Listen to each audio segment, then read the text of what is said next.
한글 읽고 물음에 답하시오. 식물의 품종이란 같은 종물의 식물을 고유한 특징에 따라 나눈 것을 말한다. 예를 들어 딸기의 품종에는 과실이 단단하고 저장성이 좋은 매향, 수확기가 이르고 키우기 쉬운 설향, 당도가 높고 기형 과실의 발생이 적은 죽향 등이 있다. 품종의 개량은 이전 품종이 가진 단점을 보완하거나 장점을 더 부각하는 방향으로 이루어지는데 품종의 개량이 판매 증대로 이어지면 큰 부가가치를 창출할 수 있다. 자, 딸기를 예로 들어서 식물의 품종을 설명하고 있고요. 식물의 품종의 개념과 품종 개량을 통해 얻을 수 있는 이 점에 대해서 일문단에서 얘기하고 있습니다. 그러나 오랜 노력과 경제적 비용을 들여 품종을 개량했는데 다른 사람이 이를 무단으로 사용한다면 육성자에게 적절한 보상이 이루어지지 않게 된다. 따라서 육성자의 지식재산권은 보호하는 제도가 필요하다라고 되어 있습니다. 식물신품종보호법의 필요성에 대해서 얘기하고 있어요. 우리나라는 식물 신품종에 대한 지식재산권을 보호하고 육성자의 식물품종 개량을 촉진하며 우리나라 종자산업의 발전을 도모하기 위하여 식물신품종보호법을 실시하고 있다.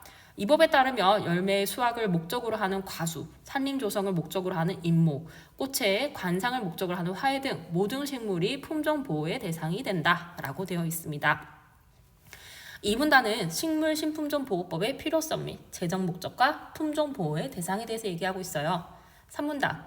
만약 육성자가 자신이 개량한 식물의 품종 보호권을 얻고 싶다면 먼저 해당 품종이 품종 보호 요건을 충족하고 있는지 검토하여야 하는데 그 요건에는 크게 신규성, 구별성, 안정성 등이 있다. 신규성은 해당 품종의 품종보호 출원일 이전에 일정 기간의 상업적 이용이 없을 때만 인정된다라고 되어 있네요. 신규성이 인정 조건이 적혀 있고요.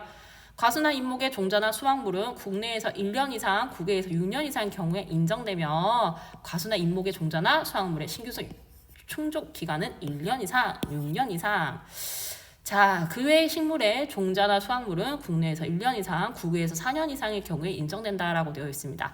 과수나 인목의 식물의 종자나 수확물의 신규성 충족 기간은 국내에서 1년 이상, 국외에서 4년 이상이라고 얘기를 하고 있네요. 구별성은요, 기존에 품종보호권이 설정된 품종이나 현재 시중에 유통 중인 품종과 확연하게 구별되는 점이 있을 경우 인정됩니다. 안정성은 반복적으로 중시된 후에도 품종의 특성이 변하지 아니할 경우 인정된다라고 되어 있죠. 안정성의 인정 조건까지 나와 있습니다. 자, 우리 3문단은 품종보호권 설정을 위한 과정에서요, 품종보호 요건의 충족 여부 판단에 대해서 얘기하고 있습니다. 3문단입니다. 해당 품종이 품종보호 요건을 모두 충족한다고 판단하였다면 육성자는 품종의 명칭, 품종의 육성 과정에 대한 설명, 품종의 종자 시료 등을 포함한 출원 서류를 작성하여 담당 기관에 제출해야 된다라고 되어 있죠. 출원 서류에 이런 것들을 전부 다 포함을 해서 출원 서류를 작성을 해야 돼요. 제외자가 품종을 개량하고 자신이 거주하고 있는 나라와 우리나라 모두에서 품종보호권을 얻고 싶다면 두 나라의 각각 품종보호를 출원해야 된다라고 되어 있네요. 자, 그러면 여러분 제외자는요, 자신이 거주하고 있는 나라 그리고 우리나라에 따로 중요해요. 따로 출원 서류를 제출해야 된다는 겁니다. 제외자인 육성자가 자신이 거주한 나라에 최초로 품종보호를 출원한 다음 날로부터 1년 이내에 우리나라에 품종보호를 출원하는 경우 품종보호 출원인의 적용은 우리나라에 출원한 날이 아니라 최초의 출원일을 중요하죠. 품종보호 출원일로 인정한다라고 되어 있죠. 그럼 최초의 출원일이 언제일까요? 제외자가 거주하는 나라에 최초로 품종보호를 출원한 날이 되겠습니다. 3문단은요, 품종보호권 설정 위한 과정이고요. 품종보호 출원에 대한 내용이 들어가 있습니다. 5문단 볼게요. 품종보호 출원이 접수되면 담당 기관은 접수된 출원 내용을 일반인이 볼 수 있도록 품종보호 공보로 홈페이지 등에 일정 기간 공개한다. 자, 그럼 담당 기관의 품종보호권 설정 절차가 나타나 있고요. 첫 번째로 출원 내용을 공개합니다. 출원 품종이 품종보호 요건을 위반하고 있음을 발견이라면 누구든지 이 기관에 이의 신청을 할 수 있다. 이의 신청이 없다면 법률에서 정한 자격을 가진 심사관이 출원 품종이 품종보호 요건 충족하는지 심사하게 된다라고 되어 있죠. 담당 기관의 품종보호권 설정 절차에 대해서 얘기하고 있어요.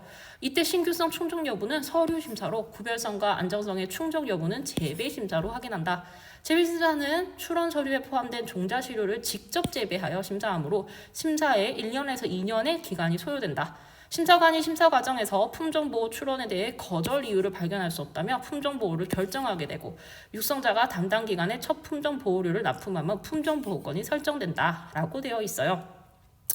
자, 그러면 품종보호권 설정을 위한 과정들이 잘 나타나 있는데요. 담당 기관의 품종보호권 설정 절차에 대해서 잘 들어가게 설명을 하고 있습니다. 품종보호권자가 보호품종을 독점적으로 실시할 수 있는 기간이 품종보호권의 존속기간은 과수나 임목은 품종보호권의 설정 등록일로부터 25년으로 그 외 식물은 20년으로 설정하고 있다. 이때 품종보호권자가 품종보호권을 유지하려면 품종보호권의 존속기간 동안 품종보호료를 매년 납부해야 돼요. 중요합니다. 품종보호권 유지하기 위해서 매년 납부해야 됩니다. 매년 납부하지 못하면 큰일이 나는 거예요. 품종보호권이 설정돼 품종을 실시하고자 하는 자는 품종보호권자에게 품종 실시료를 지불해야 돼요. 자, 품종보호권자는요, 품종 실시료를 받을 수 있는 권리가 생기는 것이죠. 단, 새로운 품종의 육성을 위한 연구를 목적으로 실시하는 경우에는요, 예외상인데요. 이런 경우에는 품종 실시료를 지불하지 않아도 됩니다.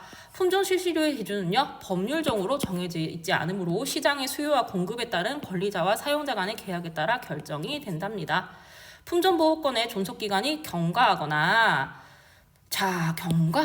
품종보호권 존속기간 중일지라도 품종보호권자가 정해진 기한까지 품종보호료를 납부하지 못한 경우는 소멸한다라고 되어 있네요. 자, 소멸하는 상황 첫 번째, 두 번째 이렇게 제시가 되어 있습니다. 그러면 품종 실시료의 지불 없이 누구나 해당 품종을 자유로이 실시할 수 있게 된다라고 되어 있네요. 자, 그럼 품종보호권이라는 게 있는데 존속되려면 어떻게 해야 되고 소멸되는 경우도 나타나 있다라고 볼 수 있겠어요. 윗글에 대한 설명으로 가장 적절한 것은 자, 정답은 4번이었습니다. 식물신품종보호법의 필요성이 돼 있었고요. 자, 이 필요성은요, 육성자의 지식재산권이 보호되어 있는 것이 필요성이었고요. 품종보호권의 설정 과정은 3, 4, 5문단에 제시되어 있었죠. 정답은 4번이었습니다.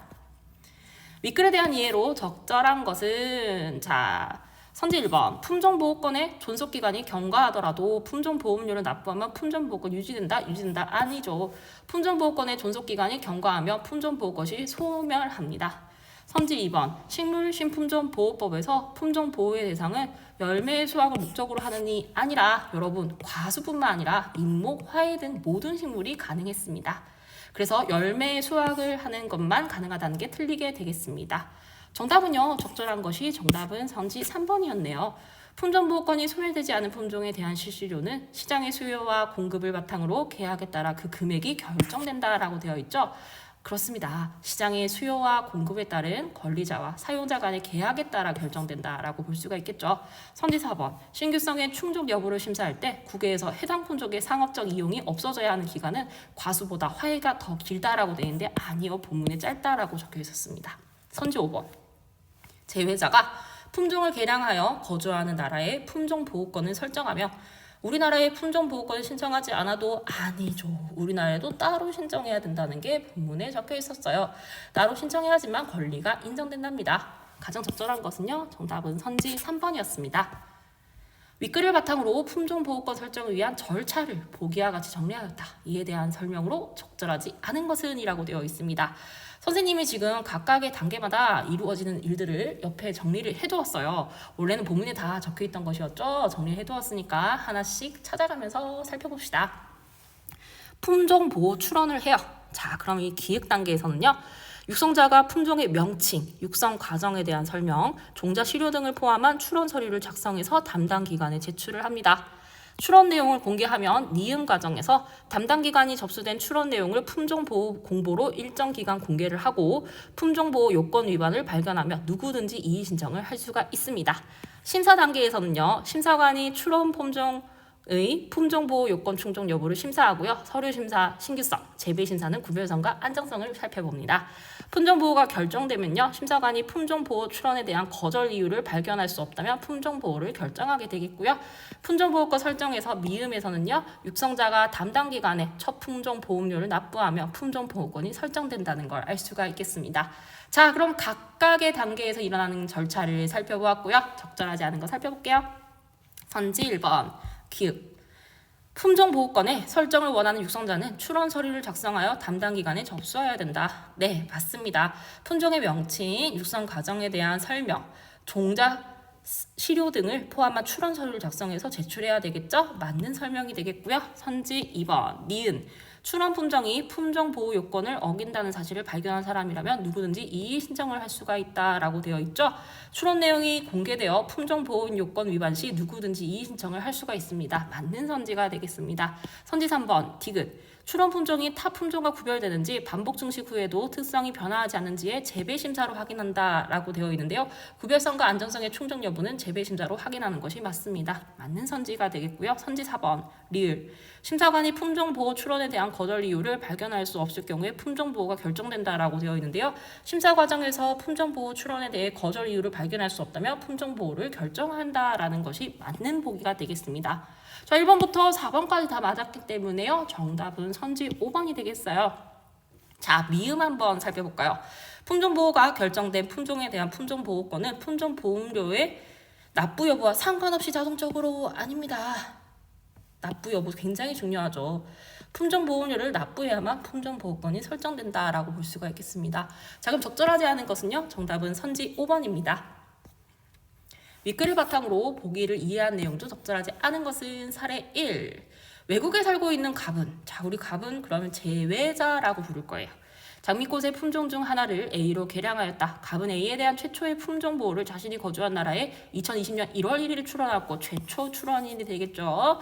우리나라에 2020년 5월 1일에 출원하였다. 자, 그러면 최초 출원인 다음 날부터 1년 이내이므로 최초 출원일을 품종보호 출원일로 인정할 수가 있겠습니다. 우리나라에서 A의 품종보호권은 갑이 2022년 1월부터 현재까지 유지하고 있다. 사례 2. 포도나무의 품종 중 하나인 B는 당도가 높지만 병충해에 약하다. 이런 단점을 가지고 있네요. 우리나라에서 B의 품종보호권을 을이 2020년부터 현재까지 유지하고 있다. 병은 신품종 육성을 목적으로 B를 재배하면서 연구하였는데 자, 그러면 신품종 육성을 위한 연구 목적이었죠. 병은 B에 대한 품종 실시료를 지불하지 않아도 되겠습니다. 당도도 높고 병충해에 강한 C로 개량하여 우리나라의 품종 보호를 출원하였다라고 되겠네요. 그럼 그 단점을 보완해서 품종을 개량하는 것에 성공했다라는 정보까지 알 수가 있겠습니다.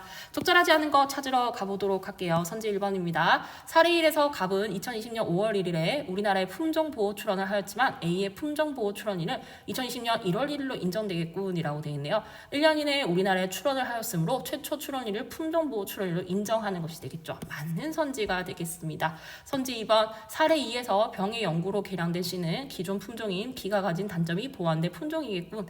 네, 맞습니다. 병충해에 약하다는 점이 보완되었죠. 맞는 선지가 되겠습니다. 선지 3번 사례 2에서 병은 B의 재배로 인한 품종 실시료에 B의 품종보호권을 가진 을에게 지불하지 않아도 되겠군 이라고 되었는데 새로운 품종의 육성을 위한 연구를 목적으로 B를 재배했기 때문입니다. 맞는 선지가 되겠습니다. 선지 4번 심사관의 서류 심사를 통해 사례 1의 A와 사례 2의 B가 모두 신규성을 충족하고 있음이 인정되겠군이라고 되었네요. 자, 이 서류 심사라는 것은요, 신규성 충족 여부를 확인하는 방법이 되겠고요. 자, 여기 나오는 신규성 충족하고 있는 것이 인정되겠군은요, A와 B 모두 신규성을 충족했기 때문에 품종 보호권이 설정된 것이다라고 볼 수가 있겠습니다. 1번부터 4번까지 다 맞는 선지였고요. 정답은 선지 5번이네요. 품종보호료를 앞으로도 매년 납부한다고 할 때 품종보호권자가 보호 품종을 독점적으로 실시할 수 있는 기간은 자, 이거 무슨 말로 바꿀 수 있겠죠? 품종보호권의 존속 기간은 이라고 바꿀 수가 있겠죠? 사례 1의 A가 사례 2의 B보다 더 길겠군. 아니고요. 화의 A는 20년, 과수의 B는 25년이므로 A가 B보다 더 짧다라고 따질 수가 있겠죠. 적절하지 않은 것은요. 정답은 선지 5번이었습니다. A부터 E의 사전적 의미로 적절하지 않은 것은 1번 부각, 어떤 사물을 특정지어 두드러지게 함, 맞는 선지고요. 2번 도모, 어떤 일을 이루기 위하여 대책과 방법을 세움, 맞는 선지고요. 3번 충족, 일정한 분량을 채워 모자람이 없게 함, 맞는 선지고요. 4번 심사, 자세하게 조사하여 당락 따위를 경정함, 맞는 선지고요. 5번 경과라는 거는 시간이 지나감이란 뜻이에요. 자, 근데 우리 지금 뜻으로 적혀있는 어떤 곳을 거쳐 지남이란 뜻은요, 경류에 해당한 단어였습니다. 자, 사전적 의미로 적절하지 않은 것은요, 정답은 선지 5번이 되겠네요.